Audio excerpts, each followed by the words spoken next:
হয়েছে তাইবা, বসে রয়েছো কেন? পড়ো। আপু, আমি ভাবছি আম্মু না কোনো কাজ করার আগে বিসমিল্লাহ বলে কেন? ও বিসমিল্লাহির রহমানির রহিম। কোনো কাজ করার আগে বিসমিল্লাহ বলতে হয়, যেমন লেখাপড়ার আগে, খাওয়ার আগে বিসমিল্লাহ বলতে হয়।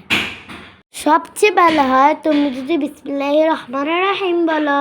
আপু, বিসমিল্লাহির রহমানির রহিম বললে কি আল্লাহ খুশি হন? হ্যাঁ, কোনো কাজ করার শুরুতে যদি বিসমিল্লাহ বলা হয়, তাআলা সেই কাজে অনেক বেশি বরকত দান করেন। বুঝছো তাইবা? আপু, তোমাকে না অনেক ধন্যবাদ বিসমিল্লাহ সম্পর্কে আমাকে বোঝানোর জন্য।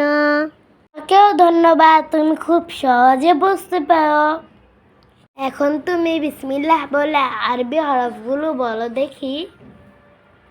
আচ্ছা, ঠিক আছে আপু। ঠিক আছে তাইবা। বিসমিল্লাহির রহমানির রহিম।